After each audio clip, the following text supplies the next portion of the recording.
Hello, akkam jirtu fayyumaa nagumaa tasfaayin jedhama. Kun Eksellii Afaan Oromootiin barnoota barachaa jirru kutaa ittaanudha. Viidiyoo 16ffaa barnoota yookiin kutaa tokkoffaadha. Akkuma kanaan dura dubbanne kutaa tokkoffaan kun namoota warra Eksellii hin beekne yookaan immoo warra amma tokko beekan garuu gadi xinnoo ishee gadi fageenyaan barachuu barbaadaniif kan qophaa'edha.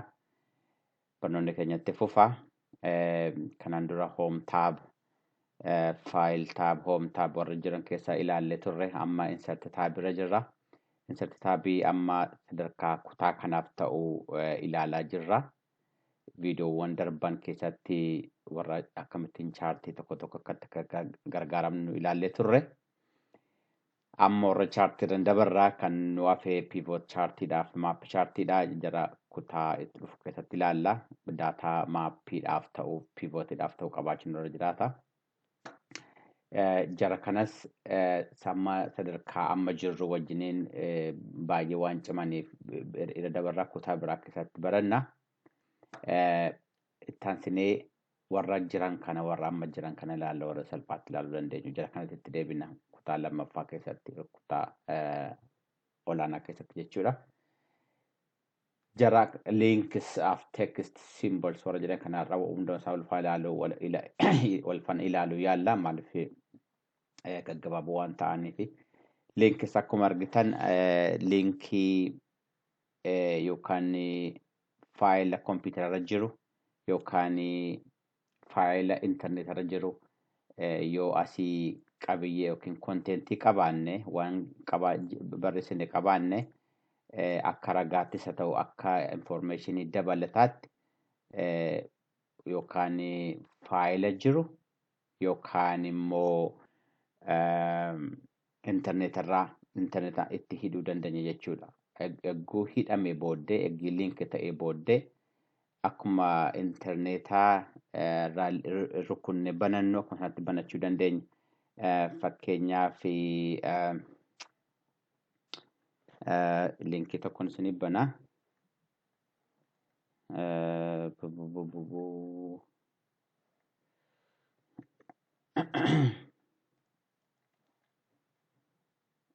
Gadi bu'uun irra jiraata.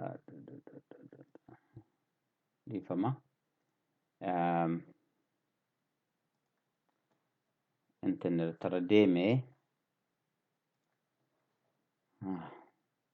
Interneetarra deemee fakkeenyaaf Addis Ababa Yuunivarsiitii websaayitii Addis Ababa Yuunivarsiitiin barbaada. Akkuma ta'uuf kun websaayitii Addis Ababa Yuunivarsiitii achi booddee kanan koppii godha. Adraashaa kan eegeen koppii godhee booddee gara Eksellii kottan deebi'a. Dhiifama Eksellii eegeen deebi'ee booddee fakkeenyaa fi daataa koo keessaati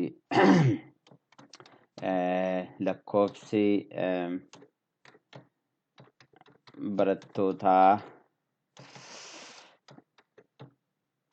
Yuunivarsiitii Finfinnee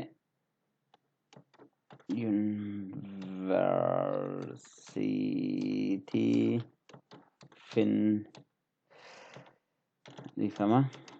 Finfinnee bara 2020 fakkeenyaa fi 5,000 ta'u yoo jedhe kana ragaa akka gaariitti ragaa akkanaa ta'uuf yookaan dhugaa ragaan kun dhugaa akka ta'e namoonni akka dhaqanii ilaalaniif wanta godhu maalidha yookaan kanuma guutuusaa yookaan immoo amman barbaade irraa fudhadhee kana linkii gochuu nan danda'a jechuudha. Ilaala akkatti linkii gochuu danda'u eggeen kana fudhadhee booddee namoonni akka ragaa kana dhaqanii ilaalan asirra kilik godhee foddaa xiqqoo kanannaa dhufa. Egguu foddaa kana dhufu iddoon irra rukutee jiru already asitti naa galeera. Bakka teessoon sun jiru iddoo kanattiin paste godha na waraaba jechuudha. Isa kana yoon barbaade hunduma isaa gochuu nan danda'a yookaan dhiisuu nan danda'a. Fakkeenyaaf akkana gochuu nan danda'a. hunduma amma garuu gatii hundumti isaayyuu maadhee tokko keessatti barreeffamee jiruu fi akkuma jiruun yoo taa'e gaariidha. Garuu immoo inni ilaalla yoo hojjete yoo nuuf hojjete yuunivarsiitii Finfinnee akkana goone baay'ee gaariidha. Okay. Kun hundi isaayyuu maadhee tokko keessa jira akka argitan asitti 50,000 dhiifama. 5,000 yoon jedhee yookaan kanatti linkii gochuu nan danda'a yookaan kanatti linkii gochuu nan danda'a. Inni kun ragaan baasedha. Inni kun information laallee ani kennedha. Inni kun ragaa ani kennaa jirudha. So ragaa ani kennaa jiru kun sirrii ta'uu isaatii fi akkuma silaa sana linkii goona Addis Ababa Yuunivarsiitii deemee sila koppii godhee faayila kootti deebi'ee egaa daataa keenya kaa'annee booddee daataa nuyi kaa'annu kana linkiidhaan agarsiisuudhaaf iddoo daataan kun fuudhame isa kanarratti isa ta'u iddoo daataan kun fuudhame gallee adreesii sana kaa'uu dandeenya jechuudha. Adreesii sana adreesii yuunivarsiitii Finfinneetii kun egaa kaa'annee booddee kun akka linkiitti jijjiirama kun isa ta'u kunis akka linkiitti jijjiirama akka hidhaatti jechuun egaa bifa kanatti jijjiiramu. Kanaaf egaa kanarra deeru kunnu allama rukunnu isa deema iddoo nu sila ittiin sana iddoo nu sila ittiin sanarra deemee dhufa jechuudha. Kun immoo kun fuula Suduudaa Yuunivarsiitii Finfinneetti garuu iddoo biraa keessa deemnee waan barbaanne iddoo dhugaadhumatti peejiin keenya lakkoofsi barattootaa irra jiru deemuu dandeenya yoo jiraateef aduuntiin kan jira jedhee yaadu.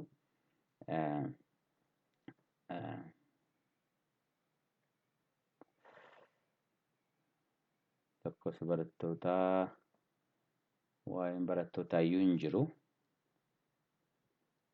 Services, student services. Kamiin iyyuu ta'u garuu fakkeenyaaf kontaakti isaanii yoo namoonni bilbilni akka gaafatan barbaanne kana itti dhufaa dandeenya. Fakkeenyaaf akka ragaachiitti akka barbaadanitti akka barbaadatanitti fakkeenyaaf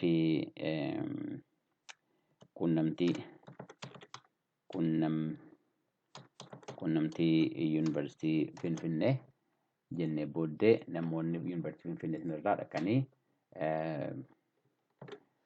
ragaa nuyi keenya kana dhugaa ba'uu yoo adda baafachuu barbaadan sana argachuu danda'u jechuudha. Kun yagguu liinkii keenya keessa daataa keenya keessa yookiin riippoortiin waan nu barreessaa jirru keessa waan ragaa tokko yoo keenye ragaan sun dhugaa ta'uusaaf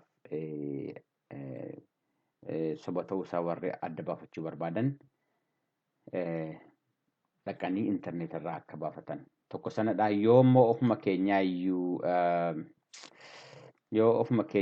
immoo wanti nu keenyu kun asuma irratti waan nuyi fakkeenyaaf walgeeffaa gaggeessaa jirraa jennu yookiin barsiisaa fa'aa jirraa jennu waan nuyi amma keenya kun fakkeenyaaf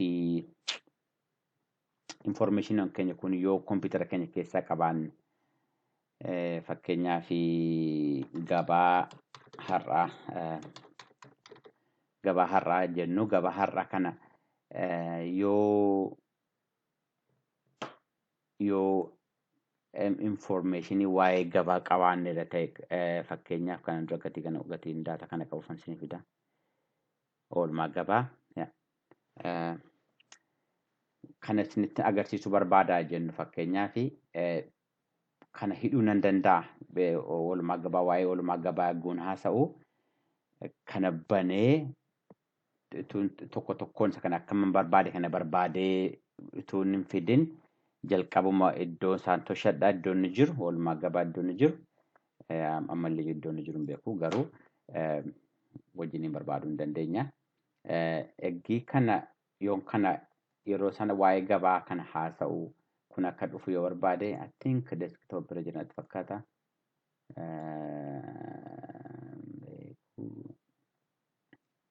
qaba.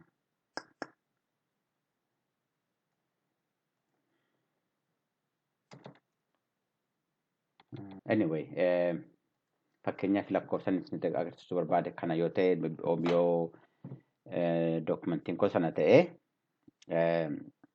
kun daataa gidduu kanatti gargaaramnedha. Kana hunduma isaa barbaadee fiduudhaaf yoo natti ta'e yeroo natti fudhata ta'e asitti hidhee achi booddee inni naa banama. Achi booddee waan inni isinitti agarsiisu sana isinitti agarsiisuu danda'a jechuudha. Liinkiin akkana kanaaf nu gargaaramna jechuudha. I hope isin eegaleera jedhee yaada. Liinkii gochuu jechuun hidhanii yookaan eeguu walgahii fa'aa geggeessinu, eeguu barnoota fa'aa kenninu, eeguu ragaan fa'aa namoonni waan dokumentii keenya keessa keenye sun ragaa dhugaa ta'uu isaa yoo adda baafatanii beekuu barbaadan iddoo isaan dhaqanii ilaalan internet irra ta'uu iddoo dhaqanii ilaalan ta'uu kan ta'u jechuudha. Garuu hubadhaa yoo akka ragaatti kompiitara keessan jiraatee dokumentiin kun nama biraatiif ergitanii namni sun kompiitara keessan karaa argatu hin qabu. Yookaan internet irra kaa'u sanirra jiraata yookaan immoo ituun hidhiin dhiisuun sanirra jiraata yookaan immoo yoo hiitanillee yoo daataa sana hiitanillee akka kana yoo hiitanillee faayila kanaa fi faayila kanatti tan fooldarii tokko keessanii nama sanaaf erguu qabdu jechuudha. Namni sun eggi dhaqee argatee booddee adreesiin amma sitti keessan kuni akka kanatti argachuu hin danda'u abbaan sun maaliif teessoon faayila kana gatii jijjiiramuuf abbaan sun maal gochuu qaba faayilli kun akka hidhaatti fooldaratti ergitaniif keessa akka jiru baree kana jijjiiree innis kan isaa toshachuutu dirqamatti ta'a malee teessoo kanaan banachuu hin danda'u. Kompiitara keessan yookaan immoo interneetarraan yoo aksesii akka inni iddoo biraa dhaabbatee rimootii taa'ee kompiitara keessan akka banuu danda'u immoo yoo eeyyamtaniif itti gargaaramuu danda'a jechuudha. Sun immoo yeroo baay'ee hin ta'u. Kanadha. Jarri kuni akkuma argitan tekstirraatii waan adda ta'an miti. Waan woordiidhaa keessatti hojjetaman yeroo baay'ee jarri kun garuu asittis gatii dhiyaataniif lammansaa woordii irra jiruu fi isa as jiru sunitti agarsiisuu nan danda'a. Walfaan ilaala jechuudha. Fakkeenyaaf text box egira rukuttanii booddee yagguu as fiddanii iddootti tekstii barreessitan maadheewwan hunduma isaa balleessee irra taa'ee isa irra keessatti iddootti tekstii barreessitan bakka isiniif jechuun immoo iddootti ishee hagguu barreessitan isinitti agarsiistu kana iddoo kan keessa fidee kaa'a jechuudha. Eeguu achi baatan achi keessan jirtan hagguu as jirtu immoo booksi kana keessa jirtu jechuudha. Hagguu as jirtan gubbaadhaa waan ta'u ilaala. Hagguu as galtan foormaatiin jedhu lafaa dhufa. Iddoo sana keessa warri hin jirre eeguu sana foormaat kan jedhu warri kun hundumti isaa accessible ta'u yookaan immoo as ba'u. Wanti sun asitti barreessitan isa Eksellii Afaan Oromootiin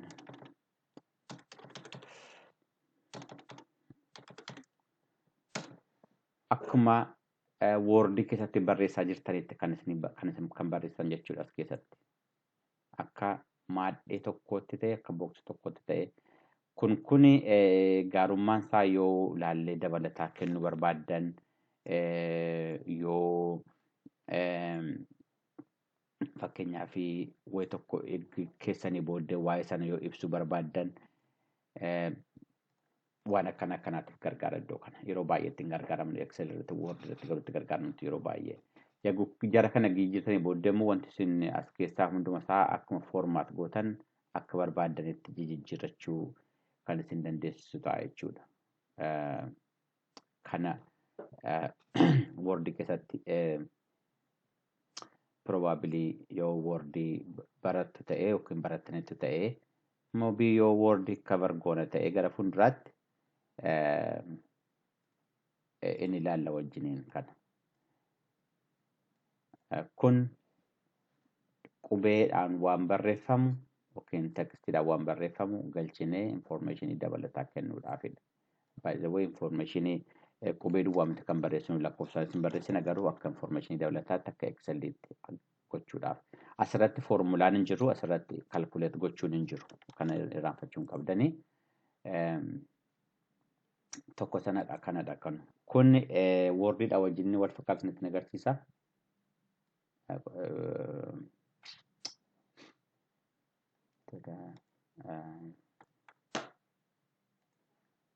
Wordidha wajjin wal fakkaatu nutti agarsiisa.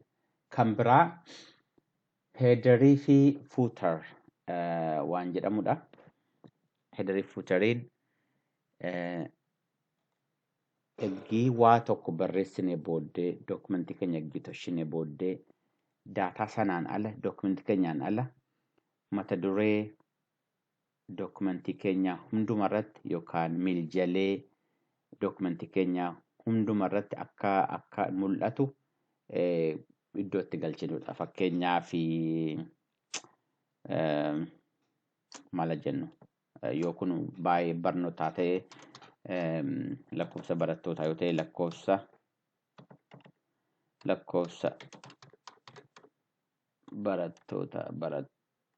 barattoota okay yoo as barreessinu headerii iddoo hundumarratti peejii hundumarratti amma akkuma argitan Excelliin keenya peejiidhaan hirameera. Iddoo nuyi irra jiru peejii hundumarratti nuuf ba'a jechuudha. Fakkeenyaaf asitti guyyaa galchuu dandeenya. Asitti lakkoofsa fuula kanaa galchuu dandeenya peejii Excelliitti Word irratti nutti agarsiisaa sana.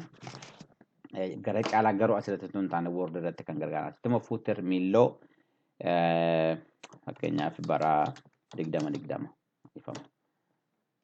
Yogguu barreessinu asirrattis peejii jiru hundumarratti nuuf ba'a jechuudha.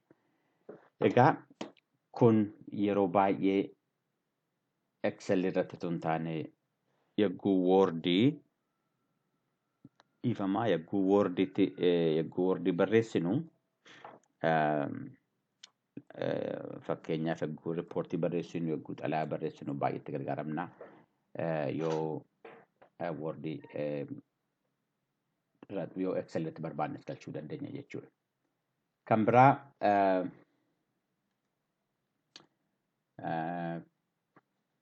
kana tokko kan yeroo baay'ee namoonni itti gargaaramanii kunis word art jedhama. Maaliif akka kun bal'isa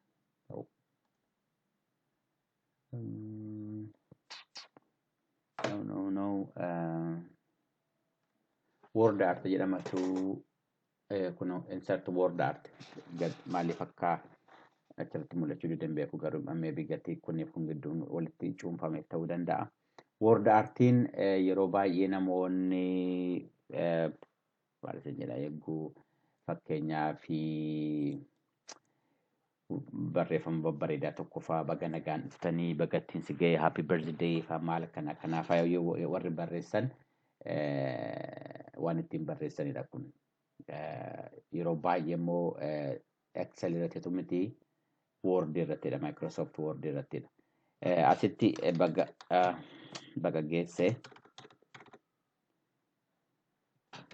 baga geesse jennee eegii barreessine booddee akkuma argitan ammallee foormaatii inni sila jennu aktiiviidha yookiin ammee ta'eera. Waan baay'ee jijjiiruu dandeenya kana galchine booddee bifa jijjiiruu dandeenya. Istaayilii biraajii fudhachuu dandeenya. Kalarii adda addaa kaa'uu dandeenya. Waan baay'ee gochuu dandeenya. Kana iddoo itti guutamu kana iddoo inni jiru keessa guutuu dandeenya akka kanattiin bifa adda addaatiin. Sheeppii adda addaa waan adda addaa gochuu dandeenya. Asitti waan argamu kana hundumaa goone barreessuu dandeenya jechuudha.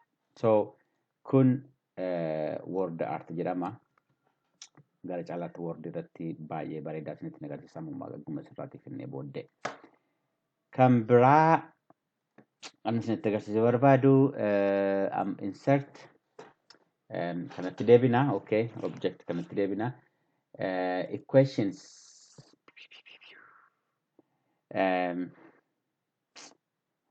really kunis baay'ee advancedidha. Amma itti deebinu garuu warri equation adda addaa beektan Pythagoras theorem isa ta'uu summation akkuma argitan formula adda addaa itti gashinee achi booddee daataa yoo qabaanne daataa sanaan calculate gochuu dandeenya. Kana itti deebina yeroo biraa. Okay. Kan biraa kan yeroo baay'ee itti gargaaramu simbolii adda addaa galchuudha. Keessumaa simbolii yoo qubee gabatee qubee irraa yookiin keyboard irraa barreessuu hin dandeenyu ta'ee yookaan barreessuu nu rakkisa ta'ee as dhufnee galchachuu dandeenya. Fakkeenyaaf maalan isin jedha. Fakkeenyaaf akkamittiin kanaaf akkamittiin akka star akkamittiin akka galchuu barbaannu yookaan mallattoo kanaaf akkamittiin akka galchuu barbaannu yoo hin dandeenyu ta'e kana akkamittiin keyboard keenya irra galchuun yoo nu rakkisa ta'e jarri kun illee baay'ee salphaadha iyyuuti. Fakkeenyaaf jara kanaaf fakkeenyaaf hin argannu keyboard irraa barreessuun baay'ee technical baay'ee combinationii keyboard combinationii baay'ee nu barbaachisa. San immoo beekumsa guddaa nu barbaachisa. Kanaaf as keessa dhufnee jara kana akka salphaatti barreeffachuu dandeenya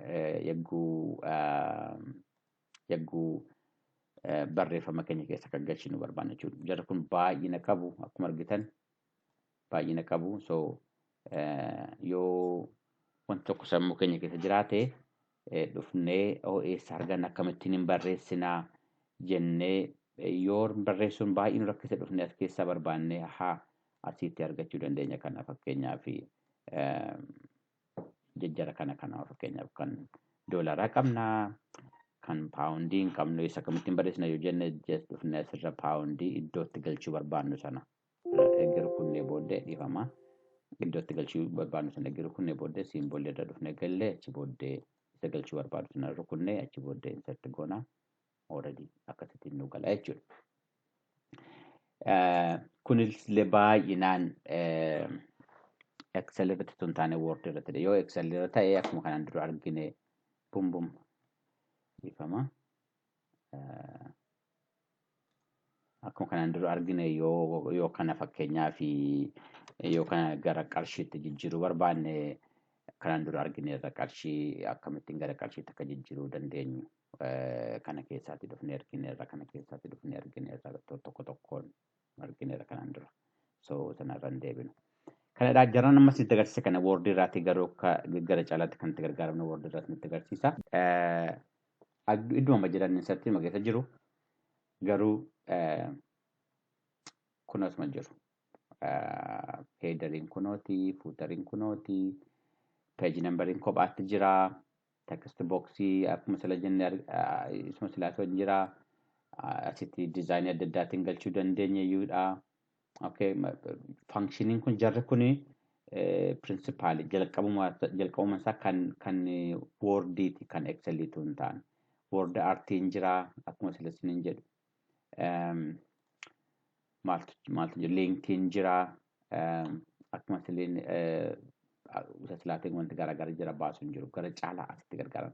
Fakkeenyaaf heederii galchi yagguu jennu asitti formaatti adda addaa heederii maal galchina fakkeenyaaf okay kana galchinu asitti maal galchuu barbaadda waan adda addaa galchuu dandeenya asitti jechuudha. Asitti waan biraa galchuu dandeenya. Kophaadhumatti dizaayinii mataa isaatii qabaatee dhufa yeroo sana. Okay. So kan biraa footerii hagguu galchi jennu straight footerii irraatii eessatti galchina gara mirgaatti walakkaa irratti galchina maaltu gala maal waan akkana asitti dizaayiniin isaa baay'ee gaariitti jira jechuudha. Page number hagguu galchinu immoo eessatti galchina gara irraatti galchina moo gara irraatti yoo galchina gara bitaatti galchina moo walakkaatti moo gara mirgaatti galchina. Formatii kamiin galchina page 1 of 1, 1 of 2, 1 of 20, 2 of 20 akka jechaa deemtu galchina moo akkamitti galchina bootamitti galchina yoo jalatti galchine gara kamitti galchina asitti functionii yookiin featurii Wordiitiin kun Wordiidha akkuma argitan asitti akka gaariitti baay'eetti itti gargaaramna jechuudha. Asittis akkuma kana akkuma silasitti akkasumatti agarsiisa. Simboliin as keessatti galchuu dandeenya jechuudha. Egaa baay'eedha wanti isinitti isinitti agarsiise wanti isinitti agarsiisuu barbaadu as keessaati. Wanta hafe jedhatti fakkaatu kan biraa amma kun barbaachisaa miti. Kun yoo mallattoo dijitaalii qabaattanii yookiin mallattoo asuma irratti barreessuu barbaaddanii mallattoo kan maanajarii keessanii yookiin isin yoo maanajarii taatanii mallattoo galchuu barbaaddanii dhiifama. Mallattoo galchuu dandeessu asirratti. Gajjallaa dookumentii keessan dhaggeeffattanii booddee maqaa abbaa barreeffamu sanaa fakkeenyaaf eenyuun jedha Gumabaas dhiifama. Qeerroo Gumabaas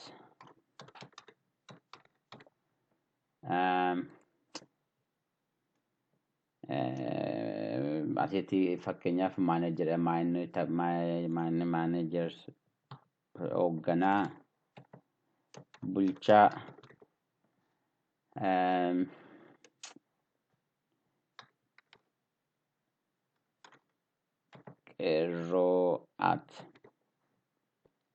qeerroo@gmail.com feekiidha kun dura. Maqaan akkanaan jiru yookiin immoo iimeeliin akkanaan jiru. Yoon akkana galchee booddee galchi jedhee maanajeriin sun maqaan isaatii fi taayitaan isaa iddoo kanatti gala jechuudha. Iddoo barbaannetti gochuu dandeenya. Hagguu piriinti goonu wajjiniin piriinti godha. Amma kana barbaachisaa miti keessuma gara yoo fakkeenyaaf meel merge ofiisii keessaa beektanii keessan yoo meel mergiin yoo fakkeenyaaf xalayaa nama 1000 erguu barbaaddanii maqaa nama 1000 sanaa woordiin automaatikaalii isinii barreessa.